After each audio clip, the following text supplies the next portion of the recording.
Hi everyone, कैसे हैं आप सब। मैं हूं तान्या फ्रॉम ई विद्यार्थी। आपका स्वागत है एक नई वीडियो में। आज हम लोग पढ़ने वाले हैं क्लास 10th का स्पर्श बुक का हिंदी का चैप्टर नंबर 14 जिसका नाम है कारतूस। ठीक है, तो ये है क्या बेसिकली आप देख रहे होंगे पीछे पीपीटी से थोड़ा बहुत आपको समझ आ गया होगा। मैं आपको सार देती हूँ इस चैप्टर का। हिस्टोरिकल सहायक कहानी अबाउट वाजीर अली जो है वो एक फियरलेस रेबल फाइटर थे। कारतूस जो है यहाँ करेज, डेंजर और रेजिस्टेंस इसका सिंपल है। It shows that bravery against British rule, जो ब्रिटिश रूल है उसके खिलाफ, जो ब्रिटिश थे उनके खिलाफ जाके ये लड़े थे।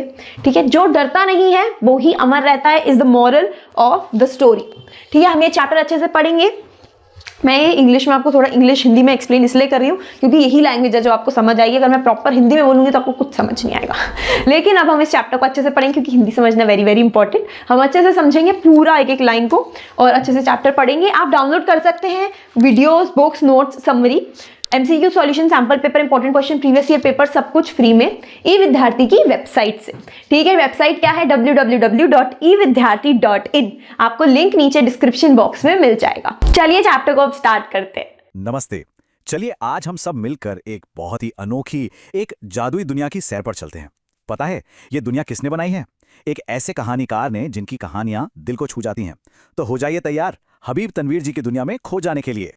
अच्छा, कहानी में आगे बढ़ने से पहले एक मजेदार सवाल हो जाए। जरा सोचिए, क्या कोई ऐसा कलाकार हो सकता है जो नाटक लिखता भी हो, उसमें एक्टिंग भी करता हो, उसे डायरेक्ट भी करता हो और तो और प्यारी प्यारी कविताएं भी लिखता हो? अरे वाह, कौन हो सकता है एक कमाल का इंसान? तो उस पहेली का जवाब है हबीब तनवीर जी। चलिए आज हम इन्हीं शानदार कहानीकार से मिलते हैं। उनकी अपनी जिंदगी की कहानी भी ना उनके लिखे नाटकों की तरह ही बहुत दिलचस्प और मजेदार थी। तो हमारी कहानी शुरू होती है साल 1923 में। छत्तीसगढ़ के रायपुर में जन्मे थे हबीब तनवीर, यानी उनकी कहानी का पहला पन्ना रायपुर में खुला। इसके बाद आई पढ़ाई की बारी। तो 1944 में नागपुर से उन्होंने अपनी ग्रेजुएशन पूरी की, मतलब अपनी डिग्री हासिल की। पर यह तो बस एक शुरुआत थी। अब यहां से कहानी और भी दिलचस्प हो जाती है। इसके बाद वो ब्रिटेन की नाटक अकेडमी गए। जानते हैं क्यों? नाट्य लेखन का अध्ययन करने, मतलब नाटक कैसे लिखते हैं यह सीखने के लिए वो इतनी दूर चले गए। और फिर जब वो सब कुछ सीखकर दिल्ली वापस लौटे तो उन्होंने एक पेशेवर नाट्य मंच की स्थापना की, यानी अपना खुद का एक थिएटर ग्रुप बनाया ताकि वो अपनी कहानियों को स्टेज पर दिखा सकें। तो देखा उनका सफर कितना शानदार रहा। रायपुर में जन्म, फिर नागपुर में पढ़ाई, फिर सीखने के लिए ब्रिटेन जाना और वापस आकर दिल्ली में अपना सपना पूरा करना। वाकई उनका सफर सीखने और कुछ नया करने की चाहत से भरा था। अरे पर बात यहीं खत्म नहीं होती। हबीब तनवीर जी के अंदर तो जैसे हुनर का खजाना छिपा था। वो एक नाटककार थे, एक कवि थे, एक पत्रकार भी थे, एक नाट्य निर्देशक थे और तो और एक बेहतरीन अभिनेता भी थे। मतलब इतने सारे टैलेंट एक ही इंसान में। और पता है, उन्होंने लोकनाट्य के क्षेत्र में बहुत ही महत्वपूर्ण काम किया। लोकनाट्य मतलब हमारे देश के गांव कस्बों की जो पुरानी कहानियां होती हैं ना, जो लोकगीत होते हैं, उन्होंने उन सबको एक नए अंदाज में आधुनिक मंच पर पेश किया। अब जब कोई इतना कमाल का काम करेगा तो उसे सम्मान तो मिलेगा ही। उन्हें बहुत सारे पुरस्कार, फेलोशिप और पद्मश्री से सम्मानित किया गया। पद्मश्री भारत के सबसे बड़े सम्मानों में से एक है। ये सच में बहुत बड़ी बात है। उनके कुछ प्रमुख नाटक हैं आगरा बाजार, चरणदास चोर, देख रहे हैं नैन और हिरमा की अमर कहानी। उन्होंने बसंत ऋतु का सपना, शाहजपुर की शांतिबाई, मिट्टी की गाड़ी और मुद्रा राक्षस जैसे नाटकों का आधुनिक रूपांतरण भी किया। ये नाटक आज भी बहुत पसंद किए जाते हैं। तो अब जब हम हबीब तनवीर जी के बारे में इतना कुछ जान गए हैं तो चलिए अब उस पाठ की दुनिया में चलते हैं जो उन्होंने हमारे लिए लिखा है। देखते हैं कि वो कैसे एक रोमांचक कहानी के लिए मंच तैयार करते हैं। कहानी कुछ यूं शुरू होती है कि अंग्रेज इस देश में व्यापारी बनकर आए थे।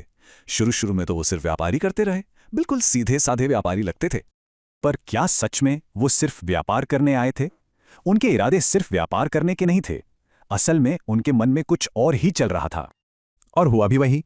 धीरे धीरे उनकी ईस्ट इंडिया कंपनी ने हमारे देश की रियासतों पर, यानी छोटे छोटे राज्यों पर कब्जा करना शुरू कर दिया। उनकी असली नीयत अब सामने आ रही थी। और जैसे ही उनकी ये नीयत सबके सामने आई, अंग्रेजों को हिंदुस्तान से खदेड़ने की कोशिशें भी शुरू हो गईं। हमारे देश के बहादुर लोगों ने आज़ादी की लड़ाई छेड़ दी। ये जो पाठ है ना, ये एक ऐसे ही जांबाज के कारनामों के बारे में है जिसका सिर्फ एक ही लक्ष्य था, अंग्रेजों को इस देश से बाहर निकालना। बस यही उसका सपना था। वो इतना दिलेर और निडर था कि उसने कंपनी के हुक्मरानों की नींद हराम कर दी थी। सोचिए, जैसे कोई शेर से लड़ने के लिए उसकी मांद में पहुंच जाए, ठीक वैसे ही वो कंपनी की बटालियन के खेमे में ही जा पहुंचा। और सिर्फ पहुंचा ही नहीं बल्कि उनके कर्नल पर ऐसा रौब जमाया कि उसके मुंह से भी तारीफ के शब्द निकले, ऐसे शब्द जो किसी दुश्मन के लिए तो कभी नहीं बोले जा सकते। चलिए अब मिलते हैं इस कहानी के किरदारों से। देखिए, इस नाटक में पात्र बहुत ज्यादा नहीं है, पर हर एक का अपना एक वजूद है, अपना एक महत्व है।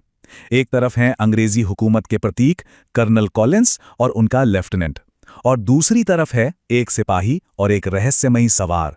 यही सवार इस पूरी कहानी का दिल है, इसकी धड़कन है, जिसकी बहादुरी के चारों ओर ये नाटक बुना गया है। तो कहानी शुरू होती है, रात का समय है। जंगल के बीचों बीच अंग्रेजों का एक खेमा लगा हुआ है। खेमे के अंदर कर्नल और लेफ्टिनेंट आपस में बात कर रहे हैं, और उनकी इसी बातचीत से एक ऐसे इंसान की तस्वीर हमारे सामने आती है जो उनके लिए सिर्फ एक मुजरिम नहीं बल्कि एक खौफ बन चुका है। एक ऐसा जांबाज जिसका नाम ही अंग्रेजों की नींद उड़ाने के लिए काफी था। सोचिए, इस एक वाक्य में कर्नल की कितनी बेबसी और झुंझलाहट छिपी है। एक पूरी अंग्रेजी फौज का कमांडर ये कह रहा है कि वो एक अकेले आदमी को पकड़ नहीं पा रहा, और वो उसे क्या कह रहा है, आदमी है या भूत? भूत क्यों? क्योंकि वजीर अली की हिम्मत, उसकी चतुराई, उसके काम करने का तरीका अंग्रेजों की समझ से बिल्कुल बाहर था। वो उनके लिए एक ऐसी पहेली बन चुका था, एक ऐसा डर जो दिखाई तो नहीं देता पर हर पल महसूस होता है। फिर कर्नल एक बहुत बड़ी बात कहता है। वो वजीर अली की तुलना रॉबिन हुड से करता है। ये बहुत गहरी बात है, इसे समझिए। रॉबिन हुड कौन था? वो तो अंग्रेजों का अपना हीरो था जो जुल्मी अमीरों और हुकूमत के खिलाफ लड़ता था। तो जब एक अंग्रेज कर्नल अपने दुश्मन में अपने ही हीरो की छवि देख रहा है, तो इसका मतलब ये है कि वो मन ही मन वजीर अली की बहादुरी और उसके नेक मकसद का सम्मान कर रहा है। वो ये मान रहा है कि वजीर अली भी अपनी धरती को जालिमों से आज़ाद कराने के लिए ही लड़ रहा है। तो आखिर ये वजीर अली है कौन? कहानी कुछ यूं है कि वो अवध के नवाब आसिफ उद्दौला का बेटा था और अवध के तख्त का असली वारिस। लेकिन उसके चाचा सादत अली को भी तख्त का लालच था। अब वजीर अली अंग्रेजों का कट्टर दुश्मन था, जबकि सादत अली उनका दोस्त और एक ऐश पसंद इंसान। अंग्रेजों ने अपनी फूट डालो और राज करो की नीति चली। उन्होंने वजीर अली को सिर्फ 5 महीने में ही तख्त से हटा दिया और अपनी कठपुतली सादत अली को नवाब बना दिया। और बदले में सादत अली ने क्या किया? उसने अपनी आधी सल्तनत और 10 लाख रुपए अंग्रेजों की झोली में डाल दिए।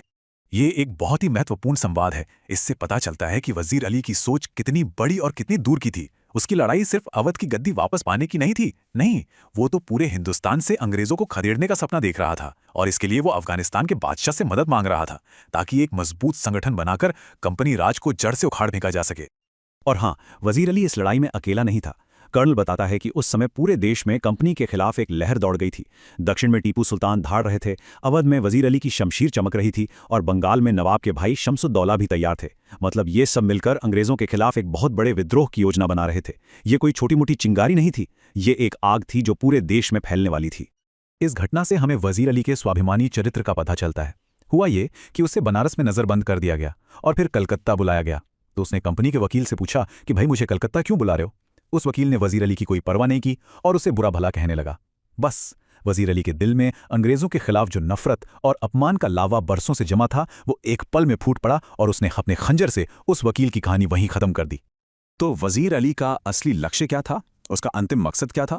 कर्नल खुद अपनी जुबान से बताता है। वो कहता है कि वजीर अली का मकसद है किसी भी तरह से नेपाल पहुंचना, वहां अपनी ताकत को फिर से इकट्ठा करना, अफगानी मदद का इंतजार करना और फिर एक दिन अंग्रेजों को हिंदुस्तान की पाक सरजमीन से हमेशा हमेशा के लिए बाहर निकाल देना।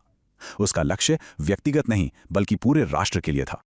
अभी कर्नल और लेफ्टिनेंट ये बातें कर ही रहे होते हैं कि नाटक का माहौल अचानक बदल जाता है। एक सिपाही दौड़ता हुआ अंदर आता है और एक खबर देता है, एक ऐसी खबर जो खेमे के सन्नाटे को चीर देती है। अब कहानी में रहस्य, रोमांच और तनाव अपने चरम पर पहुंचने वाला है। सिपाही की इस एक लाइन से ही सबके कान खड़े हो जाते हैं। जंगल में उठती गर्द, मतलब कोई तेजी से आ रहा है, पर कौन है? दोस्त है या दुश्मन? एक पूरी फौज आ रही है या कोई अकेला सिपाही? कर्नल के सुरक्षित खेमे पर अचानक एक अनजाने खतरे का साया मंडराने लगता है। और फिर जब वो गौर से देखते हैं तो पता चलता है कि कोई सेना नहीं आ रही, सिर्फ एक अकेला घुड़सवार है। और वो डर कर या छिपकर नहीं आ रहा, बल्कि सरपट, मतलब तूफानी रफ्तार से सीधा अंग्रेजों के कैंप की ओर ही आ रहा है। जरा सोचिए, मौत के मुंह में इतनी निडरता से जाना, ये उस सवार की दिलेरी का पहला सबूत है। खेमे के बाहर से जो आवाज आती है, उसमें डर का एक कतरा भी नहीं है। उसमें एक गजब का आत्मविश्वास है, एक अधिकार है। वो इजाजत नहीं मांग रहा, वो अनुरोध नहीं कर रहा, वो सीधा अपना इरादा बता रहा है, मुझे कर्नल से मिलना है। और जब सवार को अंदर बुलाया जाता है तो वो आते ही कर्नल को एक हुक्म देता है, तन्हाई, मतलब मुझे अकेले में बात करनी है, सबको बाहर भेजो। जरा सोचिए इस हिम्मत को। दुश्मन के घर में घुसकर दुश्मन के सबसे बड़े अफसर को, उसी के सिपाहियों को बाहर भेजने का आदेश देना, ये किस स्तर का आत्मविश्वास होगा। और वो एक फारसी कहावत भी कहता है, दीवार हमगोश दारद, तन्हाई, यानी दीवारों के भी कान होते हैं, मुझे अकेले में बात करनी है। और अब आता है इस नाटक का वो पल, वो कारनामा जो इतिहास में हमेशा याद रखा जाएगा। ये एक ऐसे जांबाज सिपाही का वो कारनामा है जिस पर यकीन करना भी मुश्किल है। चलिए देखते हैं कि उस खेमे के अंदर, उस तन्हाई में आखिर क्या होता है। जब कर्नल अकेले में उस सवार से पूछता है कि वो यहाँ क्यों आया है और क्या चाहता है, तो सवार का जवाब सुनिए। वो कहता है, वजीर अली को गिरफ्तार करने के लिए मुझे चंद कारतूस चाहिए। ये बात अविश्वसनीय है। ये तो वही बात हो गई कि शेर खुद अपनी मांग में आकर शिकारी से ही शिकार करने के लिए हथियार मांगे। कर्नल भी उसकी इस बहादुरी और दिलेरी से इतना प्रभावित होता है कि वो उसे कारतूस दे देता है। कर्नल उसे 10 कारतूस दे देता है और फिर पूछता है, आपका नाम? और सवार जवाब देता है, वजीर अली। एक पल के लिए सोचिए उस खामोशी को, उस सन्नाटे को जो उस खेमे में छा गया होगा। जिस भूत को पकड़ने के लिए कर्नल महीनों से जंगल की खाक छान रहा था, वो भूत साक्षात उसके सामने खड़ा था, उसी से कारतूस लेकर। और वजीर अली का आत्मविश्वास देखिए, उसकी दिलेरी देखिए। वो जाते जाते कर्नल पर एक एहसान और कर जाता है। वो कहता है, आपने मुझे कारतूस दिए, इसलिए मैं आपकी जान बख्शता हूं। इन शब्दों से वो ये साबित कर देता है कि इस पूरी बाजी में शिकारी वो था और कर्नल उसका शिकार। और ये कहकर वो अपने घोड़े पर बैठकर हवा की तरह आंखों से ओझल हो जाता है। कर्नल एकदम हक्का बक्का खड़ा रह जाता है। हक्का बक्का मतलब स्तब्ध, निशब्द, जिसकी सोचने समझने की शक्ति ही जैसे चली गई हो। उसे यकीन ही नहीं हो रहा था कि अभी अभी क्या हुआ। जब लेफ्टिनेंट अंदर आके पूछता है कि वो कौन था, तो कर्नल के पास जवाब देने के लिए शब्द ही नहीं होते। और कर्नल के मुंह से सिर्फ 3 शब्द निकलते हैं, एक जांबाज सिपाही। ध्यान दीजिए, वो अपने दुश्मन का नाम तक नहीं लेता, वो उसे उसकी असली पहचान देता है। एक वीर, एक बहादुर सैनिक की। एक दुश्मन से अपनी वीरता का सम्मान पाना, अपनी बहादुरी का लोहा मनवाना, यही वजीर अली के किरदार की सबसे बड़ी जीत है। तो इस छोटे लेकिन बेहद शक्तिशाली नाटक से हमें क्या संदेश मिलता है? वजीर अली का ये जांबाज किरदार हमें जीवन के बारे में, हिम्मत के बारे में क्या सिखाता है? चलिए अब इस कहानी के गहरे अर्थ पर एक नजर डालते हैं। वजीर अली को एक जांबाज क्यों कहा गया है? क्योंकि उसमें असीम साहस है, दुश्मन के घर में घुसकर उसे ललकारने का। उसमें अद्भुत चतुराई है, दुश्मन से ही उसके खिलाफ हथियार हासिल करने की। उसमें सच्ची देशभक्ति है, अपनी जान की परवाह किए बिना देश की आज़ादी का सपना देखने की। और सबसे बढ़कर उसमें अटूट आत्मविश्वास है, जो उसे किसी भी हाल में डरने या झुकने नहीं देता। उम्मीद करती हूँ ये चैप्टर आपको अच्छे से समझ आ गया हो, और अगर आ गया तो do like, share and subscribe. आपको कोई भी प्रॉब्लम हो, कोई भी फीडबैक हो तो आप कमेंट सेक्शन में लिख सकते हैं। Thank you so much for watching this one. अब मैं आपसे मिलती हूँ नेक्स्ट सब्जेक्ट की नेक्स्ट वीडियो में। ठीक है, all the best for exams, bye.